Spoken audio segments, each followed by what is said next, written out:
Assalamualaikum warahmatullahi wabarakatuh dan salam sejahtera. Nama saya Nur Syamiza binti Longara dan hari ini akan membentangkan topik bertajuk Perspective on Juvenile Incarcerated Insecure Facilities.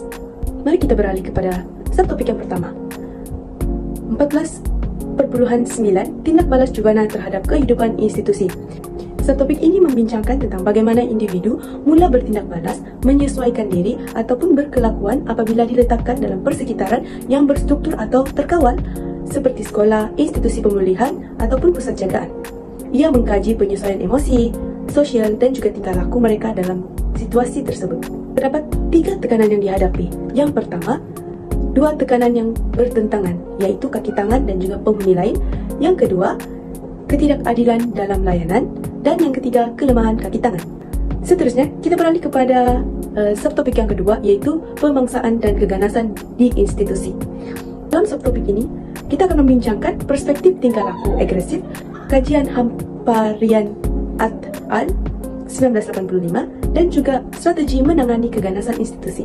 Perspektif tingkah laku agresif ini terbagi kepada 2, yaitu perspektif pengimportan budaya dan juga perspektif derivasi. Beralih kepada kajian oleh Hamparian et al. 1985, kajian ini dilakukan terhadap tingkah laku agresif remaja di 4 institusi pemulihan yang berbeza dari segi struktur organisasi dan juga program. Sejarah tingkah laku agresif adalah faktor utama dalam menjelaskan keganasan penghuni, tidak kiralah jenis institusi. Seterusnya kita beralih pula kepada strategi menangani keganasan institusi. Latihan kaki tangan, melatih kaki tangan keselamatan dan rawatan dalam teknik intervensi dan juga pengurusan krisis. Dasar dan prosedur yang jelas pula mewujudkan dasar dan prosedur untuk menangani insiden mengganggu seperti serangan ataupun rusuhan.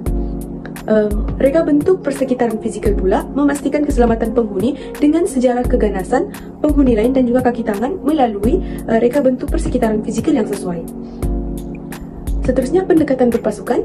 Menerapkan pendekatan berpasukan dalam pengurusan dan pendidikan kaki tangan untuk menangani situasi kecemasan yang berlaku. Akhir sekali, lokasi institusi.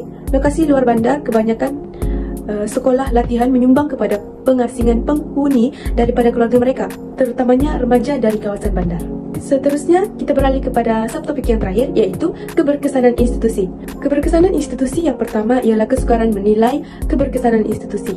Terdapat 3 topik utama dalam kesukaran menilai keberkesanan institusi ini. Yang pertama, interaksi pelbagai faktor. Yang kedua, konteks selepas pembebasan. Dan yang terakhir, kesan positif dan juga negatif. Seterusnya, apakah cabaran sistem dan data? Ada 4 cabaran sistem dan data. Yang pertama, kurangnya hubungan pasca pembebasan. Yang kedua, cabaran pergerakan geografi. Yang ketiga, kesukaran mengumpul data residisme. Dan yang terakhir, yang keempat ialah peralihan ke sistem dewasa. Mengapakah kadar kegagalan menjadi lebih tinggi? Ada 4 kadar kegagalan tinggi. Yang pertama, perspektif umum kegagalan. Yang kedua, kesukaran menentukan ukuran kejayaan. Yang ketiga, dilema penilaian. Yang keempat, implikasi pandangan kegagalan. Seterusnya, apakah isu dalam proses institusionalisasi? Ada 4 isu. Yang pertama, penilaian kejayaan yang berbeza-beza. Yang kedua, pencemaran tingkah laku negatif. Yang ketiga, kesan emosi dan juga sosial. Yang keempat, persekitaran tidak mendorong kepada pemulihan. Akhir sekali, kita beralih kepada pengalaman kehidupan institusi. Terdapat 4 pengalaman. Yang pertama, kekurangan elemen pembangunan diri. Kedua, persekitaran tidak sesuai dengan dunia sebenar. Yang ketiga, pengalaman yang terbatas. Dan yang akhir sekali, kesan kelemahan dan juga sokongan institusi. Sekian, terima kasih.